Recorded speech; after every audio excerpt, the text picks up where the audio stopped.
Quelle contribution de l'agroécologie à la sécurité alimentaire, thème de la deuxième édition du marché bio local qui a ouvert ses portes ce samedi 7 décembre à Bamako. Au Burkina Faso, le président de la transition, le capitaine Ibrahim Traoré, a mis fin hier vendredi aux fonctions du Premier ministre Apollinaire Joachim Kielem de Tembela. Le rappeur ivoirien Imra donne rendez-vous à ses fans pour son giga-concert dénommé Sauvage 2, prévu pour le 26 décembre prochain à Abidjan. Nous ferons un zoom sur l'étoile montante du rap ivoirien. Mesdames et messieurs, bonsoir. Les autorités judiciaires maliennes ont émis un mandat d'arrêt visant le PDG du Canadien Barrick Gold. Le dirigeant sud-africain est accusé de blanchiment d'argent et de violation de la réglementation financière. Paul Yapinguesson. Un mandat d'arrêt délivré le 2 décembre constitue la dernière escalade dans les tensions entre Barrick et le gouvernement malien. Les autorités reprochent à la compagnie canadienne des impayés fiscaux de près de 500 millions de dollars avec la détention d'employés locaux. Ce n'est pas un incident isolé, mais un signal fort d'une transformation profonde des relations entre les États africains et les multinationales minières. Le gouvernement africain exige désormais une répartition plus équitable des revenus miniers, quitte à bousculer les modèles établis. Une remise en question profonde du modèle d'exploitation coloniale traditionnelle. Si l'exploitation aurifère peut offrir des opportunités de développement pour les populations locales, elle expose également le Mali à des risques géopolitiques et économiques, notamment en raison de l'ingérence de puissances étrangères. Pour des experts du secteur, il serait judiciaire de trouver une solution à l'amiable, car selon eux, si la société est une firme internationale exerçant au Mali, elle devient de facto une société de droit malien, sans oublier les employés maliens qui y travaillent. Donc, une solution apaisée permettra à ces travailleurs nationaux de jouir pleinement de leur travail. Mark Bristol n'est pas le premier PDG d'une entreprise produisant de l'or au Mali à être poursuivi dans le cadre des efforts du gouvernement visant à récupérer le manque à gagner constaté. Le PDG de l'Australien Resolute Mining, qui contrôle la mine d'or de Syama, a ainsi été brièvement détenu en novembre avant d'être libéré quand la compagnie a accepté de verser 160 millions de dollars au gouvernement. Le gouvernement malien a dénoncé le non-respect des engagements pris par Barrick Gold. À cet effet, plusieurs infractions ont été soulignées, notamment en matière de responsabilité sociétale, environnementale et de respect d'un nombre de charges. Ces manquements, considérés comme préjudiciables à l'économie nationale, ont conduit le Mali à envisager des mesures légales contre Barrick Gold. Ainsi, Mark Busson, PDG de la mine d'or de Syama, et Cheikh Abbas Koulibaly, directeur général, sont dans le viseur de la justice malienne pour les mêmes faits présumés. Le bras de fer entre le gouvernement et Barrick Gold pourrait avoir des répercussions sur l'ensemble du secteur minier malien. Fin de l'opération Mon quartier propre, une initiative du ministère de la Jeunesse et des Sports. 60 quartiers de Bamako et de Kati ont participé à cette compétition. Hippodrome s'est hissé comme le quartier le plus méritant. Retour sur les temps forts de la remise des trophées avec Soumaïla Fani. Lancée officiellement le 3 août dernier, l'opération Mon quartier propre est une initiative du ministère de la Jeunesse et des Sports. Objectif, promouvoir un cadre de vie décent par l'investissement humain. 4 mois durant, cette opération a mobilisé toutes les communautés, notamment juvéniles, afin de relever le challenge de l'insalubrité dans les districts de Bamako. Avant, Bamako était Bamako ville coquette et tout. Et aujourd'hui, on s'est dit, mais comment redonner cette image à Bamako et surtout à tout le Mali. Donc l'initiative a commencé par des réflexions. Au niveau du ministère de la Jeunesse, nous avons une brigade citoyenne. C'est des jeunes bénévoles qui s'engagent à mener des actions bénévoles au niveau de leur communauté. Pour nous, l'objectif était simple et clair. C'était d'engager les jeunes sur des actions bénévoles. C'était pendant les vacances et ça a coïncidé aussi avec les inondations. Donc il fallait déjà d'urgence mettre une opération en place par rapport à l'assainissement, la propreté et aussi l'innovation. Pour assurer le succès de cette opération, les communautés étaient mises en compétition pour le nettoyage, le reboisement des espaces publics et le curage des caniveaux dans leurs quartiers respectifs. Dans le district de Bamako et la ville de Kati, 68 quartiers se sont engagés. Au début, nous étions avec 3 quartiers par commune, mais finalement, on s'est retrouvés avec tous les quartiers du district de Bamako qui se sont mis à l'initiative, et ça de façon bénévole. Et donc, c'est un point qu'il est important de souligner pour dire que aucun franc n'a été donné à quelqu'un pour sortir les week-ends pour mener des actions citoyennes. Nous avons vu des milliers de jeunes qui sont sortis à travers le district. 14 régions également se sont impliquées. côté, nous avons le SEC de Quartier, la commune de Mandé qui s'est également engagée dans cette initiative. Une première, mais bien réussie quand même. Cette initiative a permis de renforcer le lien social et l'esprit communautaire parmi les résidents lors de ces 4 mois d'activité. Les quartiers qui se sont distingués par leurs efforts d'assainissement de leur cadre de vie ont été récompensés et le trophée gagnant a été remporté par le quartier Hippodrome. Très ému par le succès de cette opération, le chef du département de la jeunesse, Abdul Kassim Fomba, souligne que le changement est possible lorsque nous unissons nos forces pour un objectif commun. Ce samedi 7 décembre, BET 223 a célébré son 4e anniversaire, occasion pour la société de dévoiler son nouveau site. Ibrahim Babi. 4 ans, ce n'est pas 4 jours. C'est bien ce que nous montrent ces festivités organisées par le site de Paris urbain BET 223.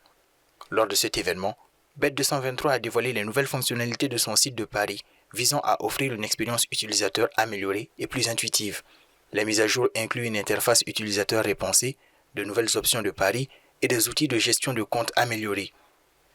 Par ailleurs, BET 223 a mis en avant ses initiatives sociales, soulignant son engagement envers la communauté malienne. La plateforme contribue activement à divers projets éducatifs, sportifs et culturels, renforçant ainsi son rôle de partenaire dans le développement socio-économique du pays. BET 223 ne fait pas que les jeux, donc on fait beaucoup de choses comme emploi du jeûnement, tournoi organisé comme Rola Nyanadje, Yatimesola, Dans ce sillage festif, les vainqueurs de cadeaux ont aussi exprimé leur joie et enthousiasme par rapport à cet événement et au scepticisme des Maliens par rapport au jeu. Ma joie était immense et inexplicable en fait. Parce que je ne m'attendais pas au cadeau là en fait. J'ai joué ce que j'avais misé, j'avais déjà eu quelque chose dessus. Et dire que en plus de cela que j'ai eu à gagner une moto Jakarta, donc c'est une double joie quoi en fait. Donc je suis très content. Beaucoup pensent que le jeu que c'est juste pour duper la population, mais moi je les inciterai à tester pour pouvoir en témoigner eux-mêmes. Parce que pour moi, le jeu là est très transparent. Il n'y a rien à dire. En 4 ans, BET 223 a su gagner la confiance de ses utilisateurs grâce à son innovation et son dévouement à la satisfaction client, tout en ayant un impact positif sur la société malienne. Et pour tout cela, une seule phrase, joyeux anniversaire. La 2e édition du marché bio local a ouvert ses portes ce samedi 7 décembre à Bamako. Cette édition, placée sous le thème « Quelle contribution de l'agroécologie à la sécurité alimentaire ?» vise à approfondir la réflexion sur le rôle de l'agroécologie dans la sécurisation alimentaire au Mali. Paulia Pinguesson. Ce marché se veut un cadre pour la contribution de l'agroécologie à la sécurité alimentaire au niveau national.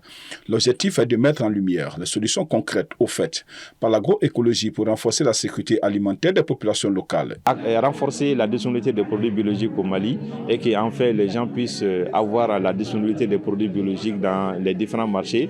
Et deuxième marché qui est ouvert aussi au quartier du Fleuve. L'idée, c'est vraiment renforcer la disponibilité et encourager les producteurs pour qu'ils puissent bien vendre leurs produits et expliquer aussi par ricochet le processus de certification. Parce que beaucoup de gens pensent que nous vendons juste des produits. Nous ne vendons pas que des produits, nous vendons des mérites, des pratiques agroécologiques et biologiques qui respectent l'environnement, qui met l'accent sur la santé humaine et aussi qui protège l'environnement. Dans un contexte mondial de crise climatique, de dégradation des sols et de raréfaction des ressources en eau, l'agroécologie se présente comme une réponse adaptée en phase avec les besoins actuels du Mali.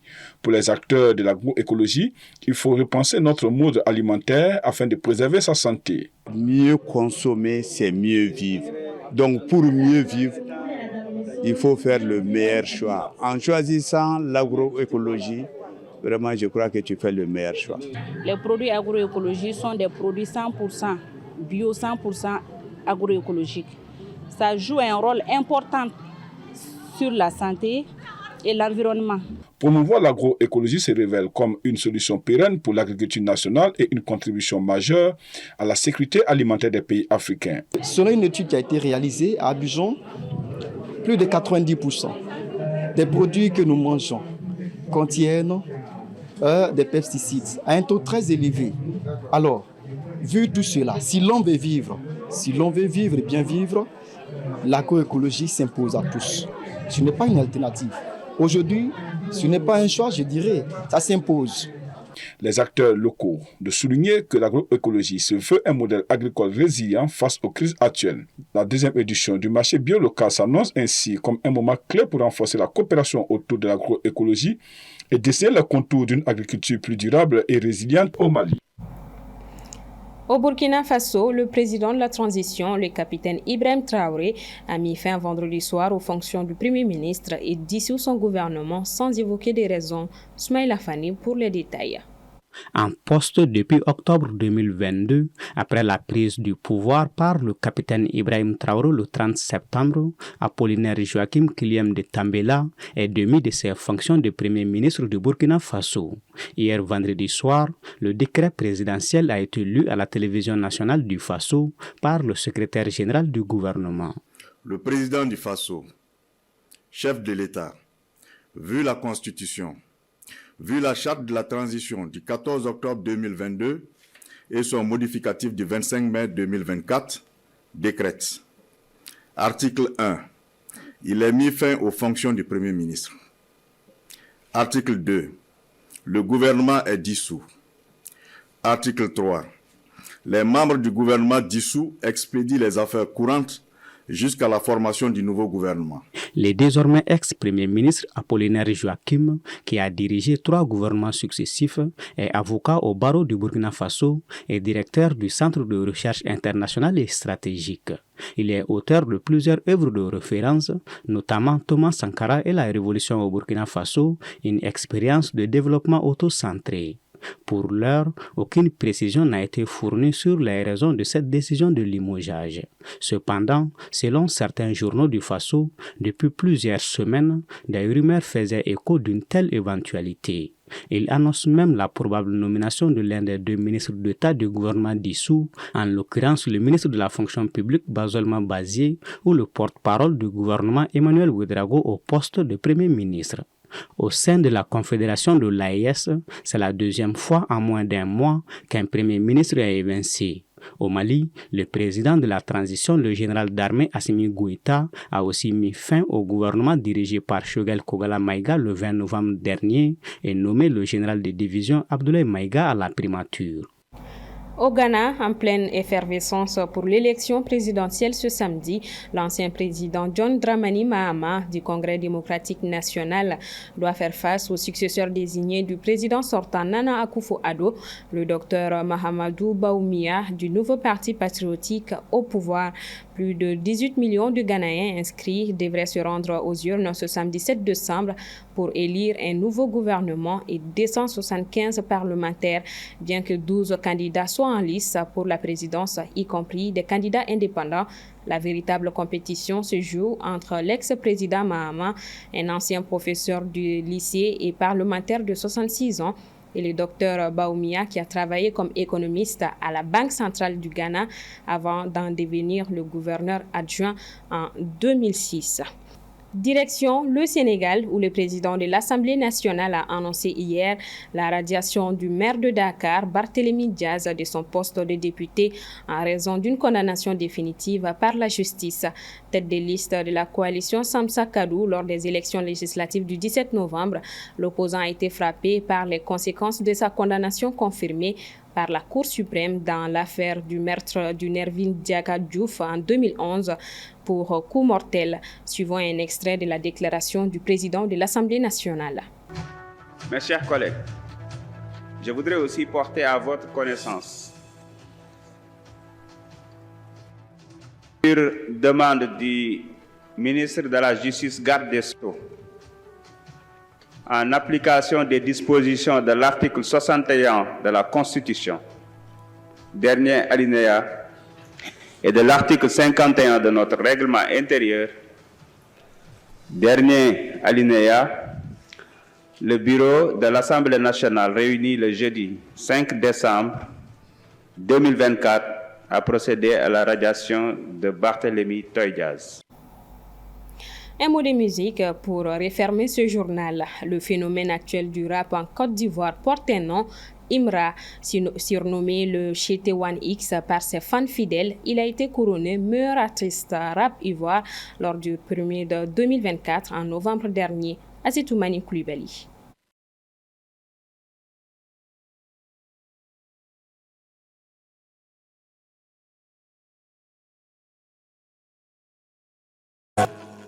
Ça dit qu'on n'est pas blindé, je go tous les jours, on est dans...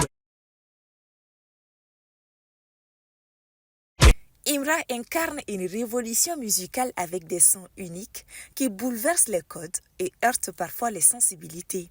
Ses productions se distinguent par des beats hypnotiques, une scénographie stylisée à l'américaine, tout en restant ancré dans une authentique identité ivoirienne. Y'a beaucoup d'argent maintenant.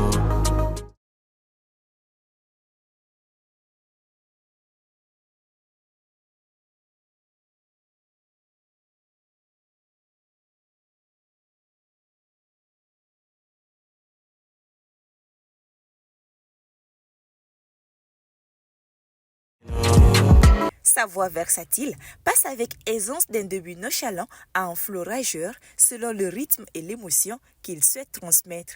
Ce style bien à lui séduit une jeunesse avide d'originalité et de puissance musicale.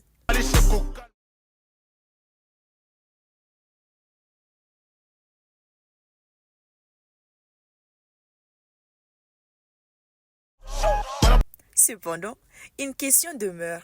Les jeunes Ivoiriens sont-ils prêts pour le rap hardcore proposé par Imra? Son style bad boy et ses textes provocateurs, notamment dans son nouveau titre Yorobo Drill Acte 3, flirtent souvent avec les limites de la morale. Dans une société confrontée à la violence, à la délinquance et aux défis sociaux, certains messages subliminaux de ces morceaux peuvent être perçus comme dangereux. En attendant, Imra donne rendez-vous à ses fans pour son giga concert Sauvage 2 le 26 décembre 2024 au Parc des Expositions où Imra recevra son disque d'or sur scène.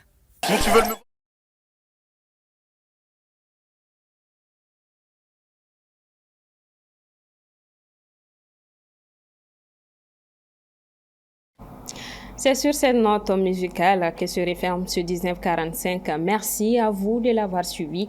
L'information reprendra de droit le lundi à 19h45. Bonsoir à tous.